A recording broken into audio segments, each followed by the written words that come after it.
தமிழகத்தில் புதிய அரசு பதவியேற்ற நாளிலிருந்தே ஒரு கேள்வி தொடுத்துக்கிட்டே இருந்தது. அமைச்சர்கள் 9 பேரை அறிவிச்சிட்டாங்க, பதவி ஏற்றுக்கிட்டாங்க, ஆனால் அவங்களுக்கான இலாக்கா இன்னும் ஒதுக்கப்படவில்லையே அப்படின்ற ஒரு கேள்வி எழுந்துகிட்டே இருந்தது. அமைச்சரவையில் இதனால் எதுவும் சுணக்கம் ஏற்பட்டுவிடக்கூடாது அப்படின்ற ஒரு அச்சம் காரணமாகத்தான் இது ஒரு கருத்தாக முன்வைக்கப்பட்டிருந்தது. இந்நிலையில் நீண்ட ஆலோசனைக்கு பிறகு தற்பொழுது தமிழக அமைச்சரவை பட்டியல் இலாக்கா வெளியிடப்பட்டிருக்கிறது. இது தொடர்பான முக்கிய செய்தியை நாம் பார்த்து வருகிறோம். அந்த வகையில் முதலமைச்சராக பொறுப்பேற்றிருக்கக்கூடிய திரு ஜோசப் விஜய் அவர்கள் பொது நிர்வாகம், உள்துறை, ஆட்சிப்பணி, காவல் பணி உள்ளிட்ட துறைகளை கவனிச்சுக்க போறார் அப்படின்றது நமக்கு புரிகிறது. அது மட்டும் இல்லாமல் நகராட்சி நிர்வாகம், இளைஞர் நலன், குடிநீர் வழங்கல் உள்ளிட்ட துறைகளும் முதலமைச்சரின் கட்டுப்பாட்டில் இருக்க போகின்றன என்பதையும் நம்மால இந்த விவரங்கள் மூலமா பார்க்க முடிகிறது. தொடர்ந்து மற்ற அமைச்சர்களுடைய இலாக்காக்களின் விவரங்களையும் நம்ம திரையில பார்த்துட்டு இருக்கோம். இந்நிலையில் நம்மிடையே பத்திரிகையாளர் ஜுபேர் அவர்கள் இணைப்பில் இணைகிறார். வணக்கம் திரு ஜுபேர், இணைப்பில் இருந்தமைக்கு மிக்க நன்றி.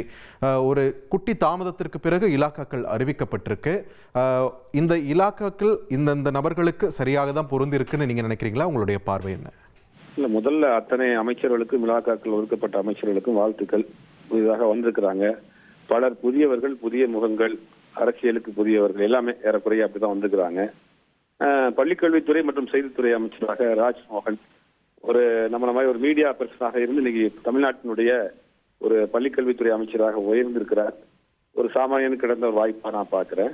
அவர் சரியான சாய்ஸா தான் இருக்கும். அவர் கண்டிப்பா செய்யக்கூடிய நபரா தான் இருப்பாரு. மற்றபடி மூத்த அனுபவம் உள்ள அமைச்சராக கூடிய KS செங்கோட்டையனுக்கு நிதித்துறை ஒதுக்கப்பட்டிருக்கு.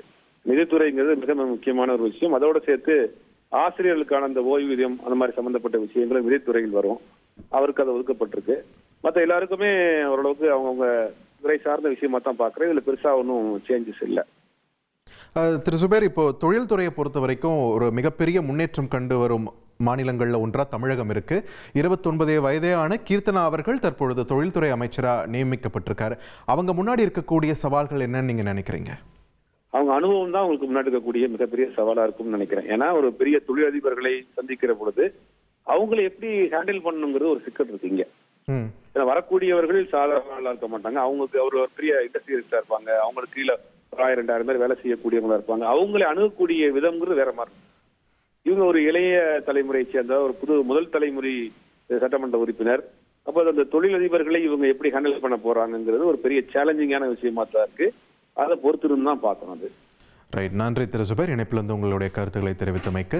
தமிழக அமைச்சரவை பட்டியலில் இலாக்காக்கள் வெளியிடப்பட்டிருக்கின்றன. ஆல்மோஸ்ட் ஒரு புது ரத்தம் பாய்ச்சப்பட்டிருக்கிறது நம்மளோட கவர்னன்ஸ்ல அப்படின்றத நம்மளால புரிஞ்சுக்க முடியுது. செங்கோட்டையன் அவர்கள் தவிர்த்து மற்ற யாருக்குமே பெரிய அளவில் ஒரு எக்ஸ்பீரியன்ஸ் இல்லாத நபர்களை நம்மளோட அமைச்சரவையில் நம்ம பார்க்கிறோம். இவங்களுடைய பணி எப்படி இருக்க போகிறது வரும் நாட்கள்ல அப்படின்ற ஒரு பயங்கரமான ஒரு எதிர்பார்ப்பு இருக்கத்தான் செய்கிறது. இனி செல்லும் இடமெல்லாம் செய்தி. தந்தி டிவியின் வாட்ஸ்அப் சேனலை ஃபாலோ பண்ணினா செல்ல இருக்கும் இடமெல்லாம் செய்தி.